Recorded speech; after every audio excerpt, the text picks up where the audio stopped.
Hello, I'm Nito Cobain. Welcome to Side by Side. Today, my guest is a child of poverty who rose all the way to the White House and changed the world and made it better. Dr. Robert Brown. Funding for Side by Side with Nito Cobain is made possible by... Here's to those that rise and shine, to friendly faces doing more than their part, and to those who still enjoy the little things. You make it feel like home. Ashley Home Store. This is home. The Bud Group is a company of everyday leaders making a difference by providing facility solutions through customized janitorial, landscape, and maintenance services.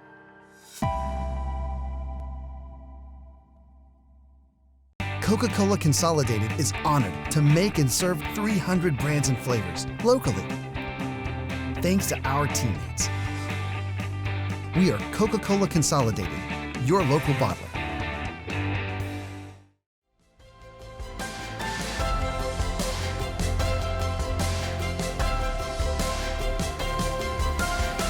Bob Brown, I'm so delighted to have you on this program today.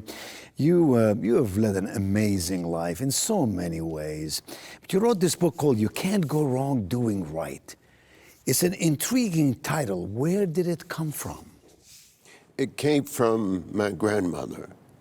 She used to tell me that from the time I was a little boy going off to school. She would tell me, Bobby, you go to school today and I want you to learn everything you can learn, but you do the right thing because you can't go wrong doing right. You grew up on a street in High Point, North Carolina that was a dirt road. You had no means. Your grandma brought you up. Take us there for a moment. Well, we were poor. We lived in an old house. My grandmother's old house. But we had grapevines. We had apple tree, cherry tree, peach tree, and we had a garden. So my grandmother canned everything because we needed to eat. But more than that, what I learned from her is that she was giving all the time. She would can a lot of food. And then when people in the community got sick or old people, they didn't have anything to eat, we would share our food with them. And that's what we did as I was growing up. And that's what has been a guiding light for me in my own life. Mm-hmm. Wherever I've gone in the world, I've tried to follow her guidance in what she did. Now, Bob, you went from that dirt road in that house with the peach tree to the White House. How did that happen? Oh, there were a lot of things along the road. Yes. First of all, I had a job as a policeman here in High Point. Yes. Then I was recruited by the Federal Bureau of Narcotics in the Treasury Department to become an agent after I'd been here 2 years. And then I went there and I was there for 3 years and I became one of the top agents in the country. I was part of arresting and breaking up the Vito Genovese mafia mob. I testified in that court and in many other courts in Canada and elsewhere. I became one of the top agents in the country. But after 3 years, I wanted to do something else with my life. So I decided to resign and come back to High Point, North Carolina, where I was born and raised, and open up a public relations business. I see. And there were no blacks in that business in America. It was their own company. And I wanted to do that. And everybody thought I was crazy. And they said so, they told me, so you lost your mind. You're in a job you can maybe go forward and you can retire in 20 years. And you talking about come back to High Point that's totally segregated at that time. Mm-hmm. And you went solo, started a business all on your own. All on my own. And that led to what, meeting other people? That led to meeting people. I traveled to Florida, to New York, to all over. I would go travel in my car, I would drive. Mm-hmm. And back during that time, you couldn't stop at a motel, Yes. or most restaurants wouldn't take black people. So I carried food and water and even a way to go to the bathroom in my car. You know, General Colin Powell told me that I interviewed him some time ago, and he said he had the same issue when he came from Washington, D.C. to somewhere in the South. He had the same. Some of us can't understand that, relate to that. You educate us, and that's what this book does. You talk to us about how in the White House you became engaged in social issues and how you used yourself as a steward to make good things happen. So that was during the presidency of Richard Nixon. Yes. Why would Richard Nixon pick Robert Brown to be a senior advisor to him? Well, I was a registered Democrat, and So that's my question. Why would Richard Nixon pick Bob Brown? Yes. I'd worked for Jack Kennedy. I'd worked closely with Bobby Kennedy until he was killed. Yes. And so after he was killed, I decided to get out of politics. But some of the Nixon people that I knew who were friends of mine, they ran me down in New York one day and convinced me that I ought to give them advice and counsel. That's the least I could do for them as friends. And I agreed to do it. Yes. I said, I'm not going to change my registration from Yes. Democrat to Republican. Yes. And that's what I did. Yes. And one thing led to another, and one situation led to another. And I began to open doors and handle different, very, very difficult and sensitive problems for them. And all of a sudden I look up, and they want me on the plane with Mr. Nixon. They said, from now on, because I resolved some very sensitive problems for them, Mr. Nixon wants you on the plane with him traveling everywhere he goes. And I said, okay, and that's what I did until the end of the campaign. Was your grandma alive then? My grandma was alive. Did she understand how you've gone to the top in so many ways? Well, she didn't quite understand then during that campaign. Yes. She was, working on it, but she didn't really understand. I don't think she really understood until I had been in Washington for 4 years. I'd been there 4 years. I know on one occasion, I was on Air Force One with the president. He was flying to Charlotte to meet with Billy Graham. And we were flying down this way, so I told one of our communications guy on Air Force One, I had my own seat there, and I picked up my phone and I told him, I want you to get my grandmother on the phone, this is her number. And he called her, and he said, your grandmother just answered the phone, Mr. Brown, pick up. So I picked up, clicked on, and I said, Mama? She said, Bobby, how you doing, boy? I said, I'm doing fine, Mama. And I'm flying over High Point now on Air Force One with the president. We're on our way to Charlotte to meet with Dr. Billy Graham. And she just started screaming and hollering. With pleasure and joy. With pleasure and joy. Yeah. And I know everybody, she had one of those big voices. She was a gospel singer. Yes. So she had a big voice, and I know everybody in the neighborhood must have heard her. It was unbelievable. That's wonderful. You and Martin Luther King were quite close, and you helped him in his ministry and in his community work. Tell us a story that you and Martin Luther King experienced together. Well, he was facing a lot of difficulty. And on one occasion, I hadn't been in business that long, but I had a lot of contacts. And I was in a restaurant in Atlanta one day, and Wyatt Walker, who was his executive vice president and chief of staff, and walked over to me and he said, I know you from Virginia Union. And I said, yeah, I know you. I remember you were a senior there, and I was just coming to school. And he said, yeah. He said, what are you doing? I told him. He said, well, you need to come over and meet Dr. King. He said, I'm running SCLC. And I said, sure, I'd love to meet him. I have never met him. And so I went to the office when I finished lunch, and Dr. King was standing in there like he was waiting on me to come. And when I walked in, he said, Bob Brown, I'm sure happy that you could come over here to see me. He said, we need your help. He said, we trouble for money and for contacts and everything.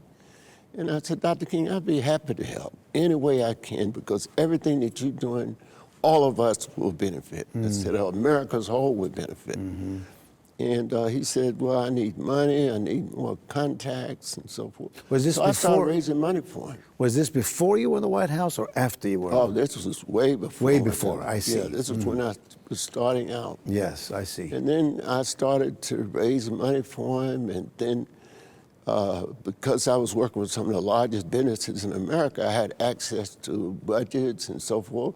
So I would put money in the budgets that I would give to SCLC and Dr. King for them to move on. And you kept that friendship for a long time, and upon he his died. passing, you kept your relationship with his widow and his Yes. family. When he was killed, it was a terrible moment for all of us. And a few weeks later, Coretta called me one day and she said, Bob, I don't know what to do, but I want to start my own office. She said, I have these little children, so I can't go anywhere. So I've set up my basement where I could have an office there. She said, but I have no money to get furniture and this and that and the other, what I need. I said, don't worry about it. I'll work it out. I said, all I want you to do is have somebody go down there and measure everything, every inch of it, and just send me a little plan, and I will take care of the rest. So, which I did. She had it painted and everything. And then I got with a fellow by the name of Roy Kelly. He was one of my close friends. He was a top executive with Nabisco, which was one of my clients. And I told him what I wanted to do. And he said, well, don't worry about it.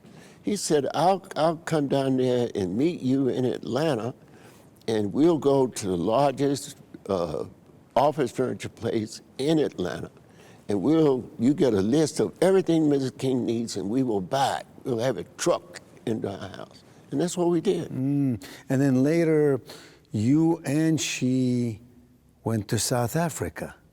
Oh, yes. Why? Well, she called me one day and she said, Bob, I want to go to South Africa.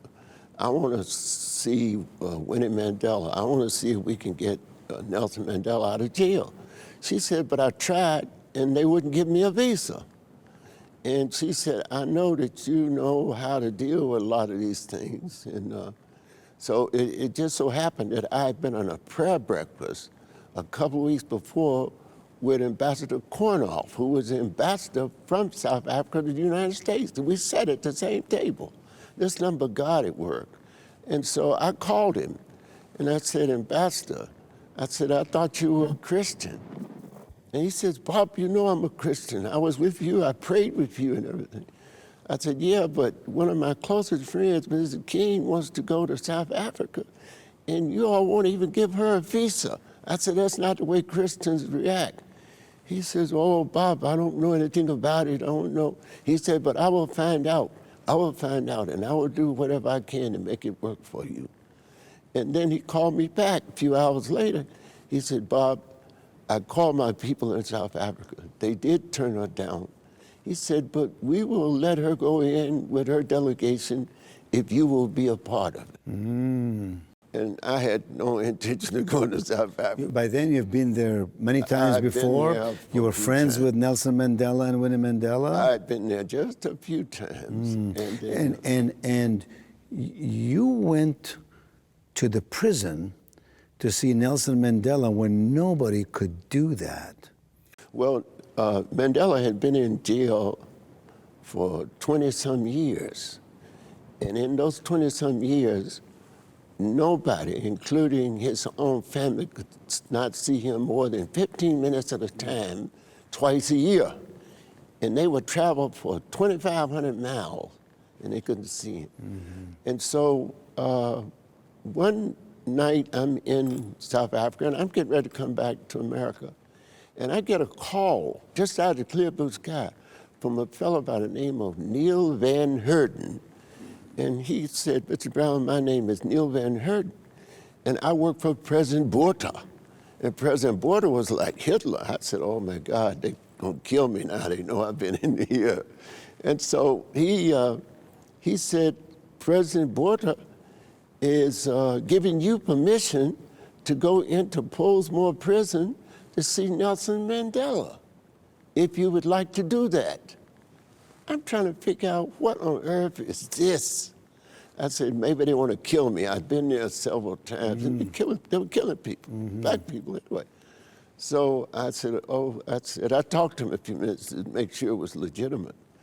And I told him I thought I would do it. And he told me what to do and so forth. So I got off the phone and I called Winnie Mandela and I told her what had happened. She just started screaming to the top of her voice. She said, Bob, I told you that my God wouldn't let me down. I told you, Bob, because nothing like this had ever happened before. And you went to see him. I went inside And what happened? the What prison. happened when you sat with him? What did you talk about? We talked about everything. And the other thing that was so important is they would not let his family see him twice a year at 15-minute intervals. And they would usually give them 2 15-minute intervals to see him twice a year, for 20-some years. And so I'm sitting there, and he's sitting in the chair. They had us in the room, and they told me to go sit down. They bring Mr. Mandela, they brought him in. And when they brought him in, we hugged, and he thanked me for what I was doing for his family. And You were bringing his children to America to go to college and paying their expenses. That's exactly right. And they stayed over here with me for 7 years until they graduated, until their And then later, Bob, you discovered there's a need in Africa for supplying children with books. Absolutely. And what did you do about that? Well, I found out they had no books in most of the schools in South Africa. They had almost no books. I mean, millions of children. And it just hurt me to my heart. And I said, I've got to do something about this. So I started collecting books. And when I first started, I would just collect them and have them wrapped up in some boxes and so forth. And then I would have them checked and pay what additional price and send them on. I'd take them myself. And I'd have a couple of vans to meet me at the airport and get the books. And then I just said, hey, I'm gonna do what I need to do. So then I got just truckload of books. And Where did you get the books from? I got them from Guilford County, from Charlotte, Mecklenburg County. I got them from different places, Chicago, New York. Most of the school libraries usually have big warehouses full of books because they constantly have to be changing the books, updating and so forth. I see.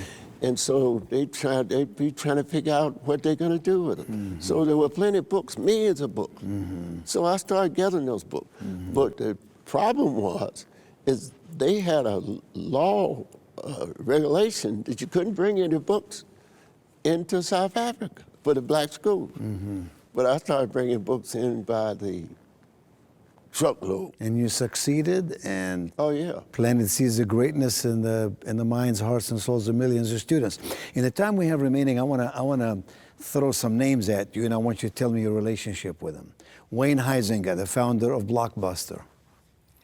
He was a very, very close friend. He owned AutoZone, Blockbuster. What else? A number of other companies. He owned all kind of companies. Yes. He was one of the richest men in the world. And he became one of my closest friends. I worked with his companies. I served on the board of his company. And, we would sit and have long talks. We brought him into Horatio Alger and all of that. And he was a wonderful man. Yes, he was. Maya Angelou. Maya Angelou was just a great, great human being. She was a very, very close friend. We became close friends when she moved to North Carolina to be a professor at Wake Forest.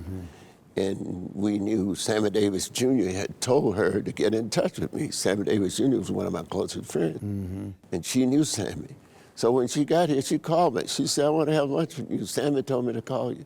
So we had lunch and we talked. The lunch went on for about 3 hours. And after then, it was Lifetime. lifetime. Oprah Winfrey. Oprah, I got to know Oprah through Maya Angelou, because Maya had called me and my late wife Sally, and said, you know, I have this young lady over here that we're getting ready to have dinner. She and her boyfriend, Stedman Graham, Oprah Winfrey. I'd heard a little bit about her, but she was in Chicago. I didn't know that much about her. So we went over to have dinner. Maya had dinner, and we just talked for hours. And so it got so late that night, Maya said, hey, look, you're all not going to spend the night, so come back tomorrow. I'll cook up a whole lot of food, and we'll just talk some more. So we went back the next day, and from then on, we became very, very close. Stedman started to work with me. He traveled with me all over the world for several years, and then Oprah's fame started growing all over the world, and we're still close friends even today. You know, Bob, I could name 100 more names that people, our viewers, would know, and you know every one of them. And more importantly, they each know you and love you and respect you. Your life has been a testimony to what one man who, as your book states, a child of poverty, growing to the highest levels of esteem in this country, on merit, by design, and with faithful courage.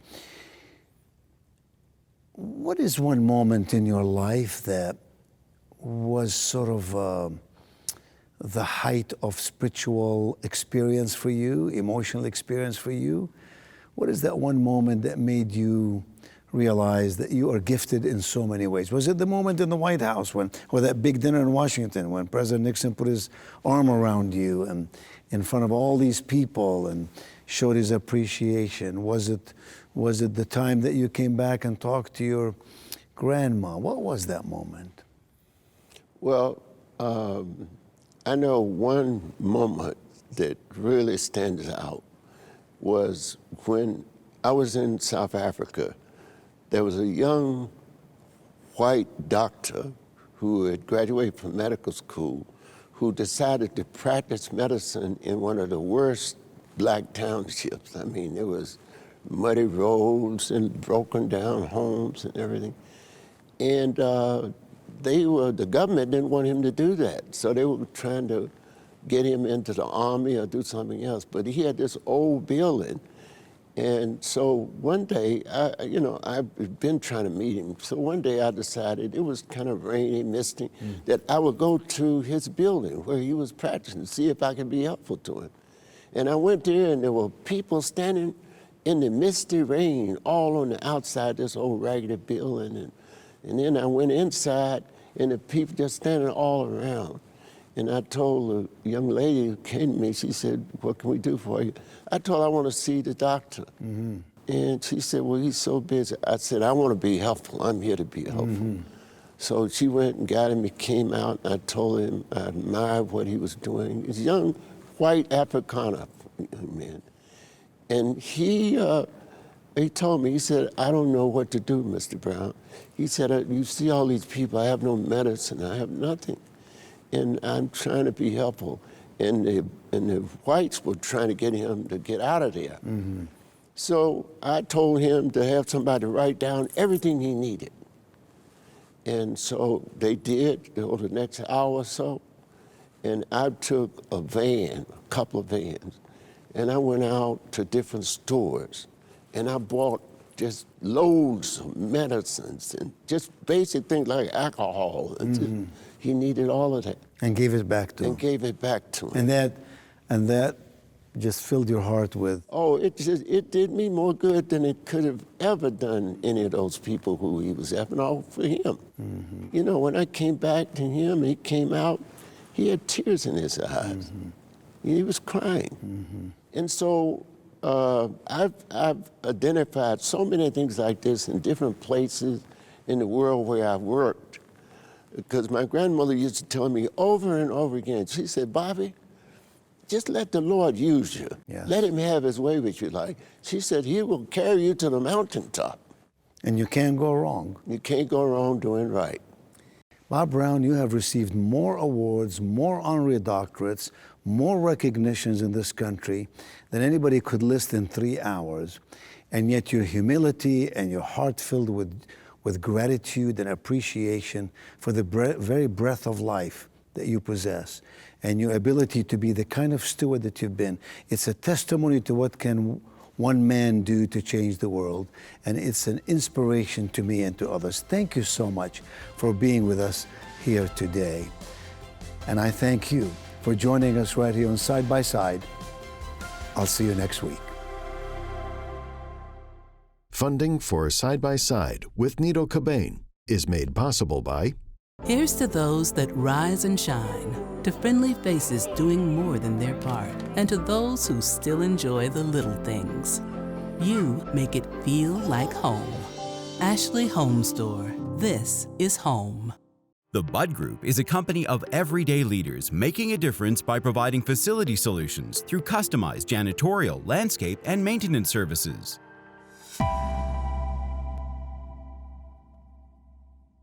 Coca-Cola Consolidated is honored to make and serve 300 brands and flavors locally.